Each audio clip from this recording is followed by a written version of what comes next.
мы постараемся удержаться в пределах 1 часа. Я думаю, если мы будем задавать вопросы точно, коротко, времени всем хватит. Хотелось бы, чтобы каждый вопрос предварялся просто коротко: имя, фамилия, издание, и задаем вопрос. Этим мы облегчим работу съемочных групп, дальнейший монтаж. Закуна хатбила хада Белоруссия датайт. Арехтыс яра югонат уама Белоруссия ганахала абснахепшум расхацара. Табу. Хатырс коюс забрабхадза шудасна растахуб профессионал мшиqa заайгва. Школа шудасна халет ус лапчабала узатагла зашису мазамест и физика счет акчарапа айзхара аманшалра. Харатахума ариза стара дуоча, ариза проблема дуоча, дары ходок хаскуяна год, ай хабыра аймадра анрабжо. Бзит заниждрует цепх цесны дахта андакан Лукашенко, Белоруссия президент, сара ус сейхет хаузбшуп, усесну ахтазар хтахуб. Ой, Белоруссия саха аз цавера парацне, цурна гети бзит شوكوس رحيت واختاز حبام بخيت رحيت وس حزت عليت سراس اختاز تبس بام بخز قزراب خبخا سراس شخوت سوالا بري حيمد رح بجحتز احتخوب سراس بغود يعلوت عامتا بسنا خطا президент Беларуси я обходишь а потом Минск وبري аларта за наимад рح بجحت سراب وبري زحنوب سرواق ساز بصش الله سبحانه أورس شخصية سروي شبيغو شباشتخو بزيدنا احتروت أورس شبيغ شبيغ حمدروي هاي سبب أورس شبيغ мы заинтересованы в том, чтобы в перспективе установить полноформатные отношения с Республикой Беларусь. В республике очень много интересного, полезного, можно перенять опыт во многих отраслях. Республика, на мой взгляд, прогрессирует. И поэтому поездка носила в том числе характер ознакомительный. Мы побывали в ряде предприятий. Вы очень хорошо знаете о том, что много международных сложных вопросов решалось в Минске. Минск стал некой площадкой для решения международных проблем. Вы знаете о том, что женевские дискуссии у нас, скажем так, в последнее время не проводится. И, конечно же, Женеву мы уже не можем считать нейтральным местом. А Минск мог бы стать и является нейтральным местом, где могли бы проводить мы дискуссии по безопасности по Закавказье. Та Женевская площадка могла бы быть в Минске. Это тоже одно из направлений работы, которое нам необходимо продвигать. Ну и взаимодействие в области экономики, развития экономических связей. Кто бы что ни говорил, экономика во многом определяет политику. Были силы, которые не хотели, чтобы состоялась встреча президента Беларуси со мной. Были такие силы, поэтому он, приветствуя меня, акцентировал свое внимание на, скажем так, острую реакцию со стороны Грузии. Контакты будут продолжены, они полезны, они принесут огромное количество, как я предполагаю, добрых дел в перспективе. Ну и вы в последнее время видите, насколько сблизились позиции между Белоруссией и Россией. Мы их союзники, мы союзники России, мы хотим быть союзниками для Белоруссии. И в этом ключе нам надо обязательно работать. Сергей Кварцхель, Абхазское телевидение. Параллельно с вашим визитом в Беларусь в социальных сетях распространилось мнение о том, что Абхазия, возможно, войдет в союзное государство. Как бы вы могли прокомментировать это? Вы знаете, разговоры о том, что Абхазия войдет в союзное государство, на этом историческом этапе они пока преждевременные. Нет таких, скажем так, консультаций или целенаправленных переговоров, направленных на вступление в Союз. Я бы хотел отметить следующее. Союзное государство, как я это понимаю, это некая надстройка. В союзное государство могут вступить государства, сохраняя свой суверенитет и независимость. Такое союзное государство существует между Белоруссией и Россией. Приглашения официальных мы пока еще не получали. Но я думаю, что в перспективе можно было бы рассматривать участие нашего государства в этом союзе. Но это в перспективе. Коль мы начали с Беларуси, у меня два вопроса. В Абхазии высказывались тут такие мысли, что сперва надо так ставить вопрос о признании, и только потом о торгово-экономических отношениях и так далее. Ваше мнение на этот счет? И второй вопрос, конечно, который тут взбудоражил этот момент абхазское общество. Все понятно, что такое дипломатия, что такое в гостях находиться. Мы знаем разные высказывания Александра Лукашенко. Но когда он сказал о том, что нам надо склеиваться в Тбилиси, Сухуми и так далее, у многих возник вопрос, реакция абхазского президента, было ли какое-то побуждение все-таки в какой-то приемлемой форме ему возразить, или, может быть, это что-то было все же за кадром, чего мы не знаем? Я хотел бы вам напомнить, да, некоторые говорят о том, что экономические контакты не нужны, все нужно начинать с признания политического. Но мы с вами хорошо помним о том, что наш стратегический союзник Россия нас не признавала на протяжении 15 лет, и при этом у нас были экономические контакты очень серьезные. Я бы хотел напомнить нашим гражданам, телезрителям, позицию руководителя Белоруссии, когда Абхазии было объявлено эмбарго, экономическая блокада. Вы, наверное, помните о том, что президент Беларуси Лукашенко эту идею не поддержал. Это были его высказывания, то, что Абхазия независимое государство и будет проводить независимый курс, об этом он знает, и я об этом сказал и подтвердил. Вы же не видели всего того, о чем мы там говорили. Он говорил о том, что надо, конечно же, стараться сделать так, чтобы отношения были добрососедские, в том числе с Республикой Грузия. Это известно, что такие отношения, если будут, это хорошо. Но на принципах признания независимого абхазского государства. По-другому этого быть не может. И он с этим согласен. И это не было предметом дискуссии или обсуждения, чтобы вы это знали. Манана Гургули, Апснепресс. Вы говорили о том, что эффективное государственное управление, экономические процессы, которые происходят в Беларуси, они могут быть примером для Абхазии. Могли бы вы чуть-чуть раскрыть скобки, что на ваш взгляд, действительно может быть активно использовано в Абхазии? Это первый вопрос. И второй, касающийся инвестиционных проектов белорусских, о которых тоже периодически говорят, которые могут быть воплощены здесь, в частности, в Восточной Абхазии. О чем идет речь? Как-то и у вас на совещании речь шла о том, что крупный инвестиционный проект будет в Ачимчирском районе. Если можно, чуть подробнее. Спасибо. На что я обратил внимание? Во-первых, больше всего удивило то, что высокие технологии, парк высоких технологий в Беларуси был создан более 10 лет тому назад указом президента. Этот парк сегодня экспортирует IT-продукцию более чем на $2 миллиарда. И около $300 миллионов этой продукции, их программной продукции, приобретается Россией. Ну что такое парк высоких технологий? Это специалисты, айтишники, которые имеют, скажем так, комфортные условия для работы. Вот это можно перенять. Людям, скажем так, данной профессии нужно, чтобы они имели доступ к интернету, чтобы логистически было удобно приехать, уехать. А с учетом нашего климата, я думаю, что Абхазия в этом смысле будет востребована.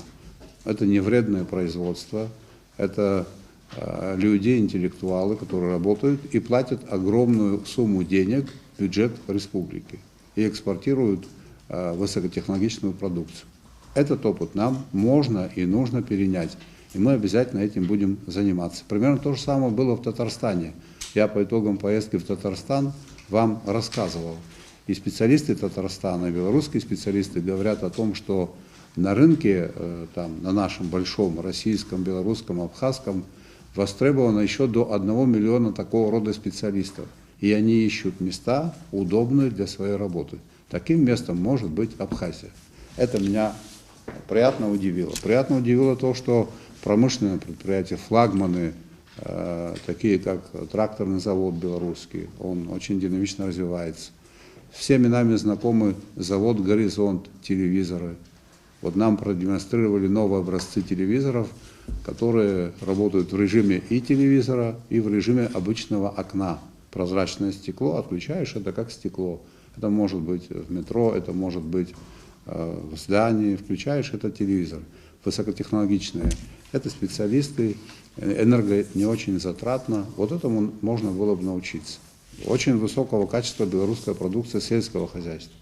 Вообще у них ставку, упор они делают на качество. При этом во многом подходы остались такие, как были в Советском Союзе. Высокая урожайность сельхозкультур. Конечно, мы заинтересованы в том, чтобы и опыт перенять, мы заинтересованы в том, чтобы у нас были совместные проекты. И один из таких проектов с участием капитала белорусского, с его участием, будет реализован в Абхазии, в селе Киндги.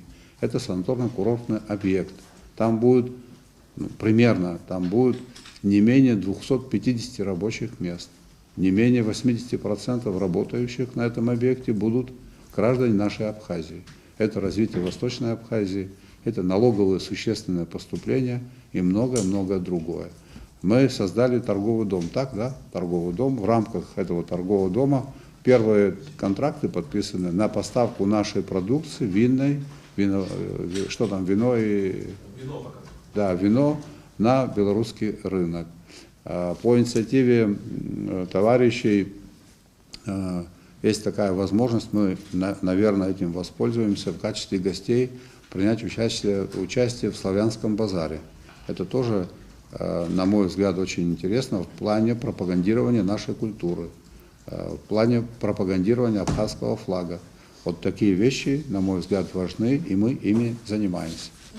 Санаторно-курортный объект, а Беларусь чертом еще безлошавил. Санаторно-курортный объект, скорее всего, он будет функционировать круглый год, скорее всего, там будут термальные источники, это высокий берег, там метров 7 обрыв, обрывистый берег, занимаются сейчас проектированием. Проектировать специалисты белорусские умеют, строить они умеют очень быстро и качественно. По тому, что было сказано руководством Белоруссии, в апреле будущего года, не позднее апреля будущего года, специалисты, строители выйдут на площадку. До этого будет подготовлен проект, он пройдет госэкспертизу. Конечно же, он будет согласован с нами. Мы даем все разрешительные документации. И в апреле будущего года у нас начнутся там строительные работы.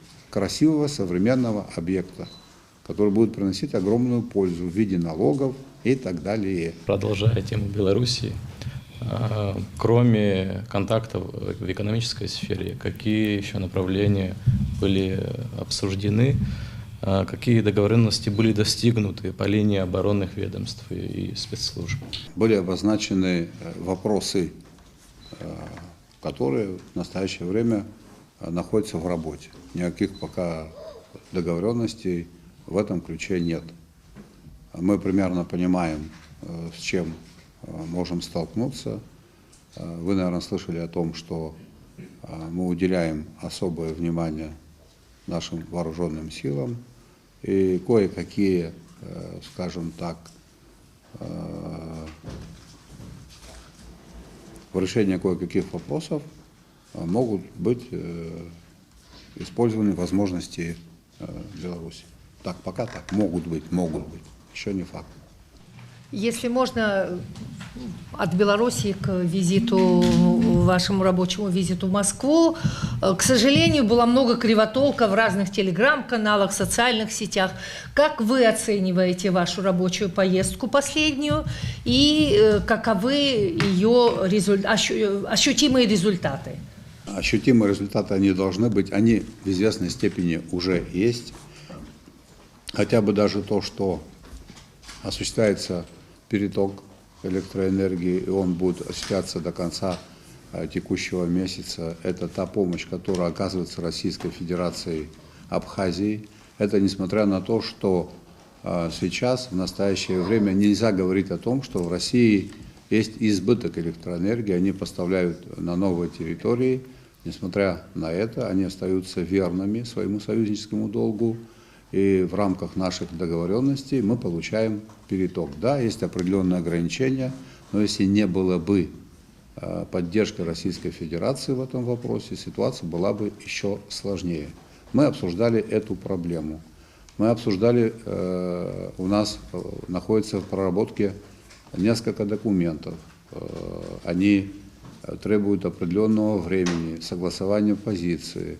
Это межправительственное соглашение об инвестиционной деятельности российских компаний в Абхазии и межправительственное соглашение об инвестиционном проекте по аэропорту имени Владислава Григорьевича Ардзенба. Я надеюсь, рассчитываю на то, что в ближайшие дни, там, может быть, 1-2 недели, окончательная редакция данных соглашений будет завершена. Это очень важно. Это очень важно. Вопрос возобновления воздушного сообщения, я надеюсь, вы разделяете мою точку зрения, он очень важен. Мы с такого рода проблемами ранее не сталкивались. У нас нет большого опыта в этом плане, поэтому нам приходится тратить много времени на то, чтобы соглашения были выверены, чем мы и занимались. Хотел бы вас, пользуясь случаем, проинформировать о том, что потенциальный инвестор проектно-изыскательские работы завершил. В соответствии с договоренностями проект в настоящее время по восстановлению воздушного сообщения находится в государственной экспертизе, и он должен пройти государственную экспертизу в течение апреля текущего года. Если мы в течение этих 2 месяцев, март-апрель, мы должны подписать эти межправительственные соглашения, что нам откроет дорогу для строительства аэропорта. В чем сложность, чтобы вы это знали? В последнее время в Российской Федерации существует такая практика. Вот, что касается восстановления аэропортов, государственно-частное партнерство.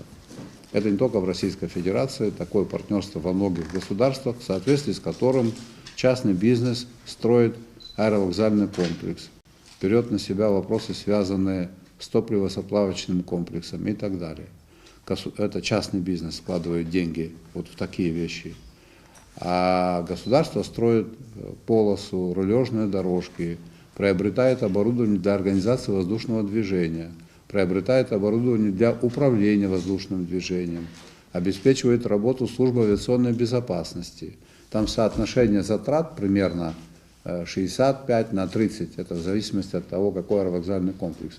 В нашем случае соотношение 75/25, 75% для того, чтобы аэропорт заработал.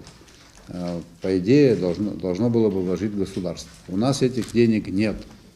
Мы не можем эти деньги найти, у нас их нет, потому что речь идет о нескольких миллиардах рублей.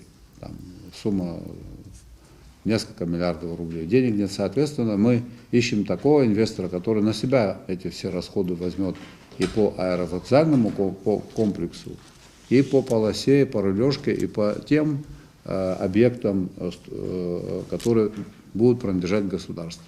Это не так просто найти инвестора, который вложит деньги, и все это остается в собственности государства. Это, скажем так, в нашем случае, если нам удастся это сделать, я считаю, что это огромный прорыв, кто бы что ни говорил. Для того, чтобы убедиться в справедливости моих слов, можно в этой теме покопаться, погрузиться, и тогда все будет ясно. Такого прецедента еще не было. Мы его хотим создать, этот прецедент, чтобы инвестор все расходы взял на себя. Поэтому так затратно по времени идут эти процессы. Аслан Георгиевич, скажите, пожалуйста, а на какой стадии работы по газификации Абхазии? Значит, это этап 1 пройден, подготовлена схема газификации. Это этап. За этим этапом следующий этап – это разработка проектно-сметной документации. Мы должны в рамках, там 3 предложения в рамках этой схемы, как газифицировать Абхазию. Мы должны сделать выбор, по какому пути мы идем. этот выбор связан с другими сопутствующими вопросами и проблемами. Газификация нам нужна по следующим соображениям. Вы знаете о том, что мы испытываем проблемы в энергетике. Нам нужен газ для генерации электроэнергии, это первое. И для того, чтобы потребитель пользовался этим в плане снабжения теплом, газом и так далее.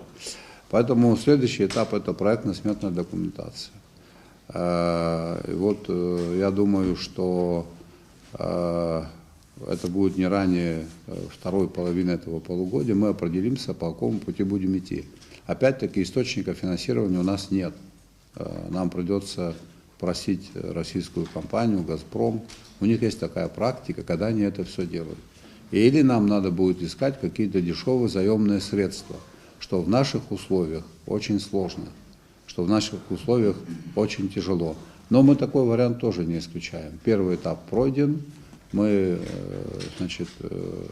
занимаемся выработкой подходов по второму этапу.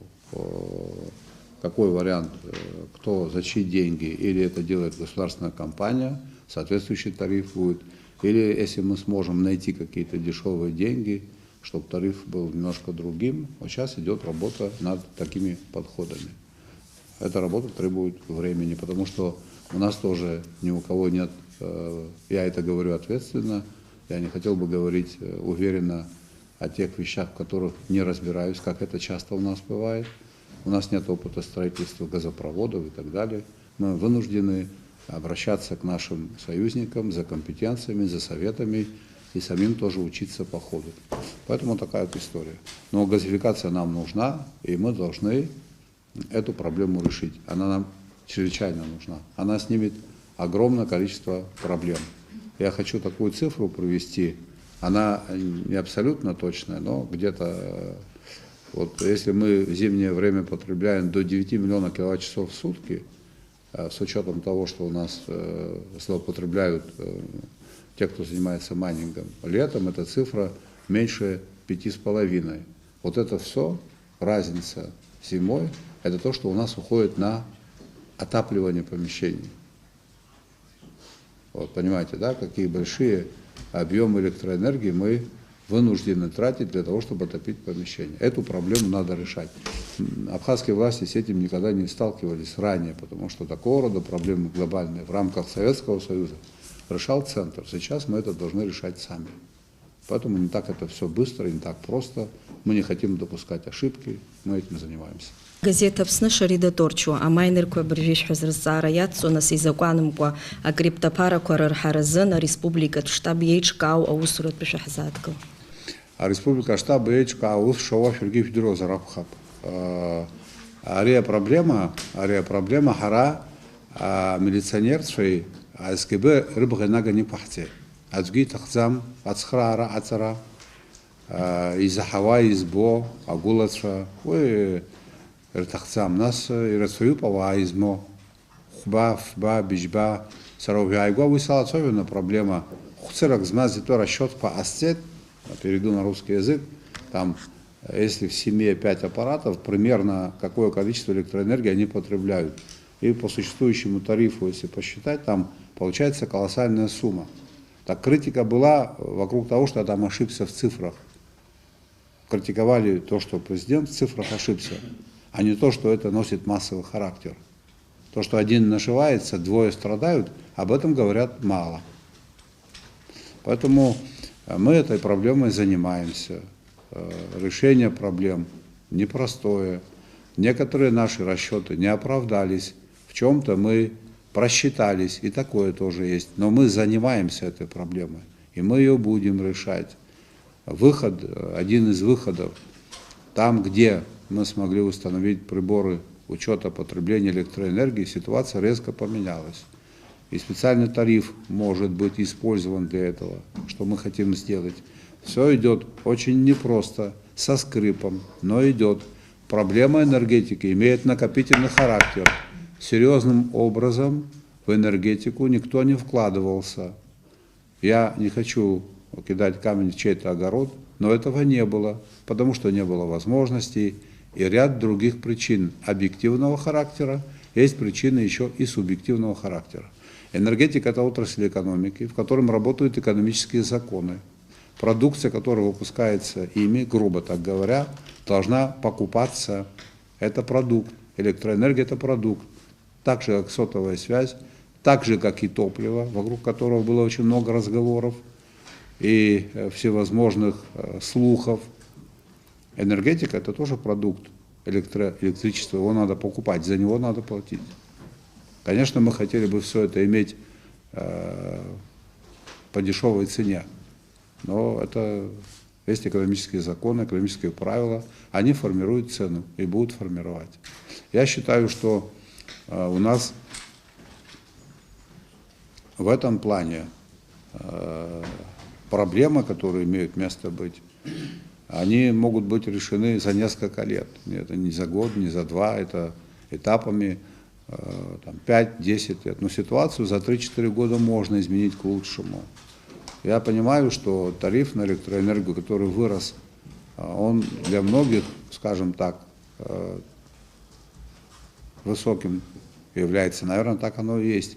Но я хотел бы вас проинформировать, уважаемые мои сограждане, уважаемые журналисты, что в Южной Осетии, в республике нашей братской, в целом там люди живут не богаче нас, а беднее. Тариф уже 10 лет тому назад был установлен в 2 рубля 70 копеек. И они это платят, потому что цена такая. Здесь нормативные акты, которые приняты, они в открытом доступе. Мы работаем и будем данную проблему решать. Тяжело, медленно, но идем вперед. Главным по итогам вашей встречи с российским вице-премьером СМИ анонсировали, в частности, о том, что абхазская сторона обязалась принять новое законодательство по энергетике и улучшить показатели по оплате электроэнергии. Что имелось в виду? Да, у нас в плане гармонизации есть внесение изменений в законодательство об энергетике. Это прерогатива нашего парламента. Да, у нас есть дорожная карта, в соответствии с которой мы рассчитываем на то, что мы получим кредит дешевый на приобретение счетчиков. Но при этом мы должны поэтапно повышать тарифы. Мы никому, как это у нас принято говорить, ничего не должны, если мы ничего не собираемся делать. Но безвозмездной помощи, как она сегодня идет, такой всегда не будет. Мы должны сами выйти и вытащить энергетику в зону самоокупаемости. Поэтому шаг за шагом надо нам тариф повышать. Это и есть изменение некоторых нормативно-правовых актов, которые регулируют деятельность системы на этом этапе. Ничего страшного, позорного, опасного для страны не произойдет. То, что сейчас происходит, это опасно. Мы можем остаться без электроэнергии. Если мы не... Вокруг этого очень много слухов. Ну, слушайте, власть же у нас менялась, разные руководители, а ситуация в энергетике-то не менялась, она ухудшалась с каждым годом. Потому что есть объективные законы развития экономических систем, отраслей. Еще 11 или 12 лет тому назад, в 2012 году, была попытка повысить тариф на 20 копеек. И это здесь очень остро было воспринято. Но можно все загубить окончательно, бесповоротно, если идти по такому пути. Но мы по такому пути идти не собираемся. Будем информировать наших граждан о шагах, которые будут предприниматься. Об этом вы будете знать. Очень много разговоров и каких-то опасений вокруг возможности получения инфраструктурного кредита на приобретение приборов учета потребляемой электроэнергии. Часто проводят параллель с экспортным кредитом, полученным на развитие, на восстановление железной дороги. Могли бы вот вы либо развеять как бы опасения, либо немножко поподробнее сказать об этом? Ну, вы человек опытный. На эту тему по железнодорожному кредиту говорят уже 10-11 лет. Я вам посоветую посмотреть такую справочку по деятельности Абхазской железной дороги. Вы увидите, что этот кредит был обоснован. Там, если порядок получения кредита, его использования были определенные нарушения, те, кто говорит на эту тему постоянно, у них была возможность в этом покопаться. Я не хочу в этой старой истории копаться и жить старым. А кредит на установку приборов учета потребления электроэнергии нам необходим. Нам нужен кредит не за 20% годовых, а за 2, за 3 долгосрочный, потому что там, где мы поставили приборы учета потребления электроэнергии, у нас собираемость совершенно другая. Она почти она больше, чем 80%. Там, где нет прибора учета потребления электроэнергии, собираемость более 30, менее 40. Разницу чувствуете? Отрасль же надо сохранить, спасать. И там, где стоят приборы учета потребления электроэнергии, еще имеет место существенная экономия до 20%. Опасаться не надо, надо просить Господа Бога, чтобы мы этот кредит получили. Мы готовы расходование этих денег осуществить под контролем общественным, парламентским, всем тем, кто за это сильно переживает, но за это не несет никакой ответственности. Говорит на эту тему очень много, но ответственности не несут. Мы готовы эти деньги потратить под их контролем на приобретение, установку приборов. Так будет как-то спокойнее, мне кажется. Вчера в ряде СМИ абхазских появилась такая информация, что парламент выступил против решения правительства по вот этим объектам на территории бывших санаториев МВО, ПВО. Ну, как-то не совсем там понятно, как выступил, это было заседание сессии или заседание парламентского комитета, просто парламент выступил. Вот на эту тему не могли бы вы... Нет, я не могу говорить на эту тему, потому что детали мне неизвестны. Я знаю только одно. Здесь идут масштабные восстановительные работы. Уже поступают деньги в бюджет. Инвестор известен, абхазец. Мы здесь будем иметь шикарные объекты, и я считаю, что это правильно. Задайте вопрос представителям парламента, что там за постановление было, чем оно мотивировано. Действие исполнительной власти в этом вопросе безупречно, и оно законно. И я говорил, это моя политика, я ее буду продолжать. Мы будем восстанавливать все объекты, мы будем подыскивать инвесторов, которые способны это сделать. Вы, наверное, видели круглый стол, который мы проводили, инвестор выступал. Это, или мы как-то по-другому думаем. 800 метров набережной, мост. В этом году уже будет 300 номеров категории 4+. В течение 2 лет этого года, 22-23, 1000 номеров. Это хорошо или плохо? Или там место сегодня, какое оно? 35 арендаторов было, у кого-то пилорама была, у кого-то пляж, у кого-то, я извиняюсь, туалетное помещение, у кого-то столовая, и государство ни копейку не получало. И места общего пользования никто за ними не смотрел. Вы заедете, посмотрите, пока еще не все убрали. Или посмотрите, что было в районе Эльбруса, сейчас разбирают здание. Как правильно? Оставить это здание? Там идет разбор здания, может оставить его? Гостиницу Тбилиси, да? Да. Это явление одной, скажем так, серии. Не хотят некоторые товарищи, видимо, или не понимают. Ну, детали спросите у тех, кто это решение принял. У меня еще 2 вопроса. Вот один как раз вызван тем, что вы сейчас сказали. Это очень хорошо, что действительно новые объекты строятся в Сухуми, и вот то, что будет восстанавливаться бывшие военные санатории. Но вот есть одна проблема вот этого строительства высотных зданий в прибрежной зоне при отсутствии градостроительной всей этой документации. Вот как вы относитесь к строительству высотных зданий прямо вот по первой линии? Что касается МВО, ПВО, там здание... Нет, там не только МВО, ПВО, там есть здания, и понятно. Да.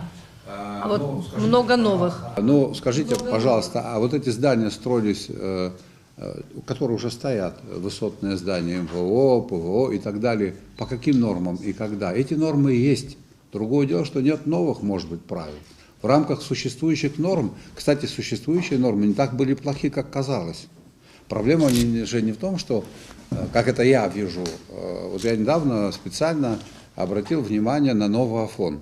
Ехал в сторону Гагры, я попросил водителей снизить скорость, 5-этажные домики, которые стоят вдоль трассы. Перед каждым домом, там у меня родная сестра живет, была лужаечка, сейчас там ларьки. Были специальные нормы расстояния между домами, между ними уже вставили гостиницы. Такие узенькие, по 3, по 4 этажа. За ними поставили гостиницы. А что? Это нормально? Так надо делать или как? Существующие нормы позволяют нам работать. Ну да, мы хотим, чтобы были современные, новые. Над градостроительным кодексом работа идет, Ченцов Эдуардович. Там эти вещи будут прописаны. Хочу я вам сказать такую вещь.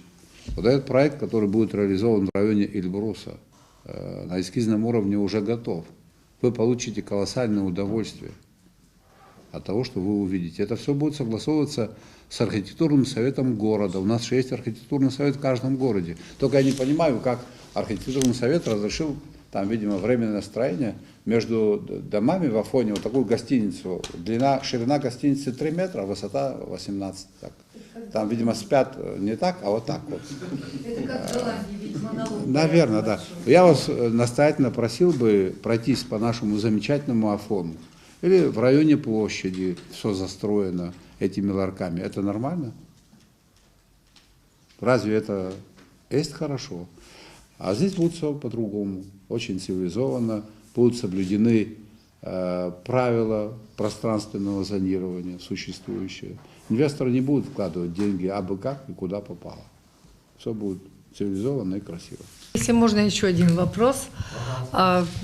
Опять, я не знаю, насколько это правда, но, по крайней мере, как бы вокруг этого тоже идут разговоры о возможности создания нового Министерства энергетики и транспорта. Есть ли реально такие планы? Но дело в том, что эти отрасли, особенно энергетика, требуют повышенного внимания, неординарных подходов. Это факт. Такая попытка была там, несколько лет тому назад. Я считаю, что по такому пути мы должны пойти. Все-таки, я думаю, что мы пойдем по такому пути. Да, такое министерство будет создано. Я знаю мнение определенного количества мнений депутатов и товарищей. Мы будем создавать такое министерство. Мы хотели бы сконцентрировать усилия органов исполнительной власти и органов законодательной власти на проблемах энергетики, транспорта. Проблемы транспорта. Это разве нормально, что у нас в таком состоянии находятся железнодорожные вокзалы? Они же разрушаются у нас. Что-то надо делать, правильно? Автомобильная дорога наша переполнена. В течение с 2016 года по настоящее время, да, с 2016 года, с 16-17 года в 2,2 раза увеличилось количество автомобилей, которые зарегистрированы в Абхазии. Летом, вы, если обратили внимание, у нас уже пробки. Наш мост через Гумисту, он тяжело со всем этим справляется. Надо изыскивать средства, надо находить деньги, надо все это строить. Возможностей классических вот взять и выделить из бюджета у нас нет. Значит, надо искать механизмы привлечения денег на принципах государственно-частного партнерства или на других принципах. Но во многих странах есть и платные автодороги. Мы надеемся на то, что наша страна будет использовать возможности по транзиту. Какую-то часть транзита можно пустить и по платным дорогам, если инвестор построит. Надо думать, надо этим заниматься, надо идти в ногу со временем. Надо делать то, что делают государства, которые называются развитыми. Надо идти по этому пути. Во имя сохранения нашего этноса, нашего языка, культуры. Все это требует денег, все это требует правильных подходов. В основе экономика лежит, так я это понимаю. И мы должны ее развивать. Асмат Свижба, «Спутник Абхазия». В 2025 году истекает срок ваших президентских полномочий. Можете сказать, что, по вашему мнению, вам главное, вот, что вам удалось добиться за этот срок? Возможно, были какие-то разочарования? И какие главные цели вы намечаете на оставшееся время? Наиболее значимые дела, которые нам удалось сделать, я их перечислю. То, во что было вложено много сил, энергии, это противодействие эпидемии. Это ликвидация последствий чрезвычайных ситуаций, в которых пострадало 1337 человек. Мы на это дело выделили 180 миллионов рублей. На борьбу с пандемией почти под 1 миллиард рублей. Хотел бы отметить качественное улучшение работы Министерства по налогам и сборам, Государственного таможенного комитета. В рамках их деятельности стало возможным расходовать такие деньги собственные на решение вот этих обозначенных выше проблем. Мы запустили жилищную программу, в рамках которой оказываем финансовую поддержку семьям определенной категории. Определенное количество граждан получили квартиры, помогли мы им. Но существенно важное, на мой взгляд, дело, которое было сделано, повышение заработной платы органам внутренних дел и службы государственной безопасности на 75%. Правоохранители в течение 2 лет получили более 110 новых транспортных средств. Такого масштабного технического оснащения не было в новейшей истории Абхазии. Теперь, наверное, вы со мной согласитесь с тем, что повышение обороноспособности на этом историческом этапе – это очень важная история. Поэтому мы существенно увеличили бюджет Министерства обороны. Мы занимаемся реализацией конкретных мер по повышению мобилизационной готовности наших вооруженных сил и в целом вооруженных сил. Есть вещи, которые я могу говорить, есть вещи, о которых я говорить не могу.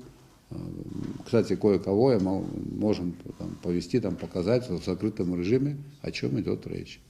Для меня это очень было важно. Я из 7 учителей, из 7 педагогов. С поддержкой Российской Федерации мы за 1,5 года обеспечили бесплатно наши образовательные учреждения около 200 тысяч книг, учебных книг. По-моему, это хорошая история, мне так представляется. Далее, безвозмездная материальная помощь нуждающимся гражданам, прямая адресная помощь. Такую помощь получили 7746 человек на сумму 628 миллионов рублей. У каждого была острая проблема. Значительная часть из них болели тяжелыми заболеваниями. Часть из них должны были оплатить обучение детей. Часть из них иную проблему имели. Это не предусмотрено бюджетом, это с разных резервный фонд президента и так далее. Подчеркиваю, хочу отметить, 7746 человек адресную помощь на сумму 628 миллионов рублей. И еще один вопрос, который для меня был очень важным, для меня он имел особое значение, сакральное значение.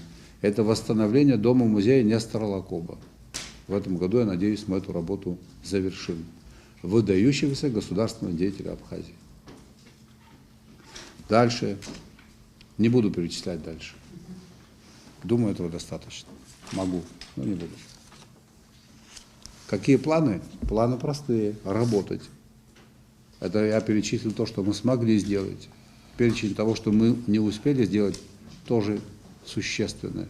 И мы должны этим заниматься. Я не думаю о том, что сегодня уже прошло 3 года, осталось 2 года. Я занят делом и буду заниматься делом, отведенное мне время. А также существует мнение, что Абхазия при всех своих экономических проблемах, с которыми она не всегда способна справиться самостоятельно, держит большую армию чиновников. А по-вашему, вот в Абхазии вы довольны своей командой чиновников, армией чиновников, и насколько она эффективна, насколько она немногочисленна? У нас идет определенная, оптимизация штатов. В этом смысле администрация президента тоже подверглась, как это правильно сказать, сокращению, да? На сколько единиц в прошлом году? Оптимизации, которая называется сокращением. А бывало так, что оптимизация приводила к увеличению штатов. Такое же тоже бывало, правильно? Потому как софинансирование, в том числе заработной платы, основным категориям бюджетников идет из с Российской Федерации. Есть план штатного расписания, да, которые работают правила в России. Мы этих правил придерживаемся, в рамках этого сокращаем. Есть недовольные люди. Ну, знаете как, тут модно и просто говорить, разогнал чиновничий аппарат. Слушайте, куда трудоустроить людей? У нас уволить человека – это колоссальная проблема. Это маленькая война. И не всегда победоносная для органов власти. Это маленькое такое сражение.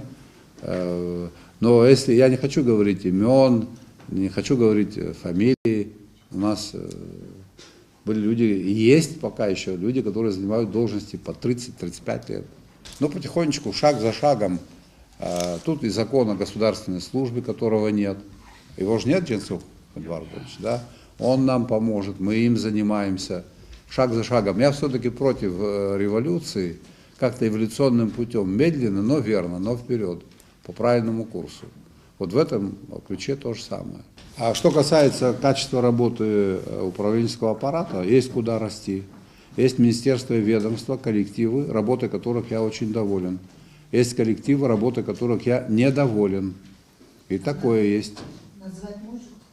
Нет, не могу назвать, потому что считаю это пока неэтично. По некоторым решениям вы это увидите.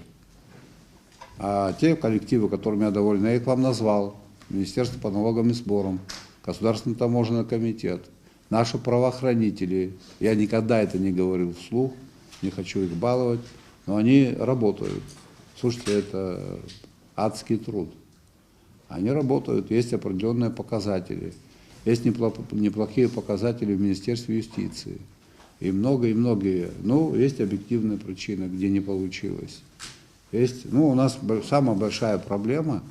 Кстати говоря, я это и не скрываю, и говорю, мы ничего не ухудшили. Это тяжелая проблема, связанная с энергетикой. Во всем остальном, если так вот тщательно проанализировать, во многих отраслях есть существенные подвижки и есть просто подвижки. Как можно оценить работу руководителя? Или возьмем, например, наших глав районов. Разве незаметны изменения в городе Гагра? Вот я в понедельник 3 часа прошел пешком.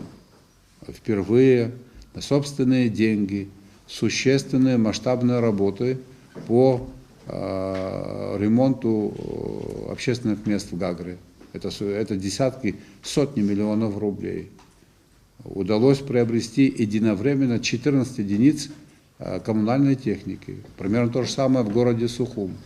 Это за счет чего? Это за счет того, что руководители там на своих местах и дело знают. Хотел бы ваше внимание обратить на ситуацию в Очимчире.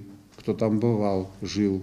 Последний раз ремонт набережной в Очимчире осуществлялся в 1984 году. Еще тогда, когда Сергей Васильевич Багапш был первым секретарем райкома партии. 1 километр набережной уже сделали в Очимчире. В этом году сделают еще 2. Останется 1,5, и мы будем иметь набережную очень красивую в Очимчире 4,5 километров. С учетом того, что объект новый будет введен 1 июня, это будет город привлекательный для туристов. Это все труд наших руководителей на местах.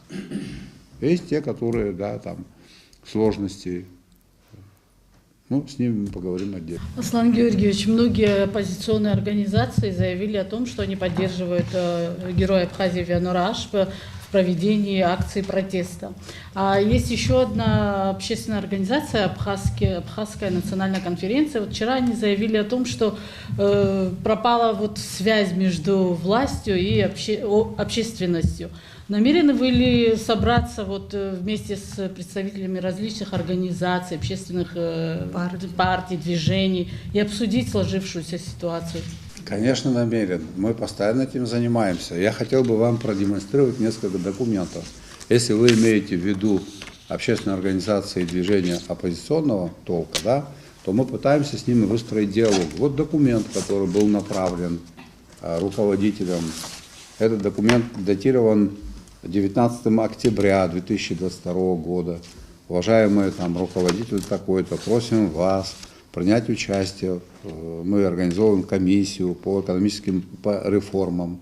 Вот всем я вам раздам, раздайте потом. Как-то не получилось пригласить людей. А партии, которые поддерживают президента, часто мы с ними консультируемся. Повторно направили. Многие же оппозиционные деятели говорят о реформах. Давайте поговорим. Не исключено, что будут предложения очень интересные и полезные с их стороны. До этого же надо встретиться. Вот, например, Абхазское народное движение, уважаемый руководитель, в целях выработки предложений по определению приоритетных направлений экономической политики вообще, устойчивого экономического развития планируется создание комиссии по экономическим реформам, не экономическим, а по реформам, при президенте Республики Абхазия с привлечением представителей политических партий и общественных объединений. В связи с этим повторно просим вас представить кандидатуру от Республиканской общественной организации «Абхазское народное движение» для включения в состав комиссии. Это мы вчера направили, а первое письмо было 19-го. Мы вам можем. Поэтому диалог мы будем вести с теми, кто хочет с нами общаться. Но я не могу бегать там за кем-то. А то, что если может быть конструктивный диалог, то, что он полезен, это очевидно. Мы никогда не претендовали на то, что мы знаем все. Если нам могут подсказать, когда критикуют, вот это плохо говорят, да? Если могут нам подсказать, а как хорошо, мы будем только за это признательны. Я с большим удовольствием приму такого рода подсказку. И мои соратники примут такого рода подсказку. Поэтому к диалогу мы готовы, мы будем вот сейчас опять приглашать. Но 9-го хотим, да, пригласить очередной раз, 9 марта. Но вас тоже пригласим, посмотрите, если придут, то будем работать вместе. Тогда еще один вопрос, он касается вот недавно, может быть, он не напрямую вас касается законодательной ветви власти, но в силу того, что у вас есть опыт, серьезный опыт работы в органах безопасности, вот недавно парламент не принял одно изменение, не внес изменения в закон об органах безопасности, они касались как бы превентивных мер или предупреждения, там, совершения каких-то правонарушений. И это было воспринято, в принципе, это было позитивно воспринято обществом, вот неприятие этого закона, а сама попытка принять эти изменения, она была воспринята как вот попытка, может быть, немножко прикрутить свободу слова или там как-то ограничить свободу мысли. В общем, воспринималось как некий такой вот репрессивный документ. Вот что вы думаете по этому поводу? Манана, я думаю, что этот документ не носит в себе никаких репрессивных начал. Такое ощущение, что некоторые думают, что мы прочно закрепились у Христа за пазухой, и нам ничего не угрожает вообще. Это при том, что, скажем так, бомбы и снаряды падают уже на территории нашего стратегического союзника. Да, действующее руководство Грузии ситуацию под контролем держит. Но оппозиция к руководству Грузии планирует здесь ряд нехороших мероприятий. Что-то нам удалось пресечь. А что органы безопасности Абхазии – это инородный материал в нашей стране? Там у нас служат приглашенные манкурты или это граждане Абхазии? А слушайте, а что у нас прошел закон на этом этапе о противодействии организованной преступности? Там же речь не идет о закручивании гайки, о лишении людей свободно мыслить, свободно высказываться. Да. Он же тоже по каким-то причинам не прошел. Я думаю, что и один, и второй закон в парламенте, эти законы пройдут, потому что они будут регулировать определенные отношения. Я хочу, чтобы вы на этом акцентировали внимание. Безопасность – это наиважнейшее условие развития нашего государства. Мы должны обеспечить безопасность нашего государства. И превентивные меры там, в этом плане никогда лишними не могут быть. Поэтому я не знаю, кто там испытывал опасения и почему. Разве мы можем охарактеризовать систему власти Абхазии как репрессивную? Разве мы не сталкиваемся с тем, что люди сегодня говорят все, что угодно и где угодно, и безнаказанно оскорбляют кого угодно? Разве не в этом у нас проблема? А кто из тех, кто хотел высказаться, был лишен такого права? Когда такое было, подскажите мне. Ну где? Каким образом? У нас статья, и мы финансируем независимые СМИ. Я не думаю, что такое правило где-то уже осталось в угрожаемый период. Точно в Европе этого уже нет, в России тоже. А мы финансируем, и они на своих каналах, на своих ресурсах высказываются очень нелицеприятно и несправедливо в отношении руководителей. Преимущественно говорят неправду, занимаются дискредитацией, расшатыванием. Вам про это неизвестно? Выпивают, человеку наливают, там могут налить, и он выйдет на экран и говорит все, что попало. С него спроса нет, как с гуся вода. Кто-то пишет все, что попало, и говорит, что он психически больной, его нельзя трогать. хотя он не больной психически. Разве проблема у нас не в этом? А мы как раз-таки хотели, чтобы наш парламент, мы рассчитываем на это, принял закон по ужесточению мер ответственности за клевету. Это хорошо, когда клевещут? Это хорошо, когда говорят то, чего нет? Я думаю, что нет. Ну вот еще одна тема, вокруг которой очень много споров, и причем это вот апарт-отели, апартаменты, и очень многие пишут о том, что, ну, больше, конечно, оппозиционные политики, но и общественные деятели о том, что это может быть такая скрытая, завуалированная форма продажи недвижимости иностранным гражданам. Мы слышали ваше мнение, но, может быть, вот вы в Москве были, и после еще этот вопрос как бы дальше прорабатывается. Вот еще раз вы скажете свое отношение к этому и рассеете опасения. Вы знаете, мое мнение вы по этому поводу знаете. Существующее законодательство позволяет строить и продавать коммерческую недвижимость, что по сути являются апартаментами. Вот дом, который вот здесь вот построен, как это наша улица называется вот здесь? Читана. Не, вот это вот. На Махаджиров. Да, кусок набережной. Там этот дом, этот построен, это коммерческая недвижимость, иностранные граждане имеют право ее приобретать. То есть такое явление у нас место имеет быть. И тут никто никакие законы не нарушает. Что же хотят сделать абхазские власти? Абхазские власти из этой истории хотят извлечь максимум выгод. Во-первых, чтобы где попало не строили. Во-вторых, чтобы денег поступало больше в бюджет. О чем идет речь, если говорить коротко? Речь идет о том, что если мы начнем в рамках закона регулировать данные правоотношения, у нас появятся дополнительные источники в бюджете. А именно, для апартаментов можно будет и нужно будет, на мой взгляд, повысить коэффициент земельного налога. Если максимальная ставка у нас 80, то мы предлагаем 100, да? Это первое. Ввести специальный налог для тех, кто этот апартамент приобрел. Я абсолютно убежден в том, что строительство апартаментов принесет колоссальную выгоду нашему населению. Это рабочие места, это платежи в бюджет. Расчеты я приводил, они известны. Это развитие восточных районов Абхазии. Это ускорение процесса газификации. Это ускорение процесса строительства аэропорта. Это ускорение процесса восстановления железной дороги, когда будет спрос на эти вещи, когда будут люди, которые приезжают, это гости, которые не имеют политических прав, гости, которые не имеют права прописаться, гости, которые имеют право находиться на территории Абхазии определенное количество дней, не более того. Но мы же не Красноярский край, не север Красноярского края, город Норильск. Там геологи обнаружили всевозможные залежи рудников, организовали завод Норильский никель, комбинат там. Здесь у нас курортная зона. Мы можем обеспечить экономический рост за счет этой отрасли. Мы же хотим развивать свой язык, свою культуру. Мы хотим быть здоровой нацией.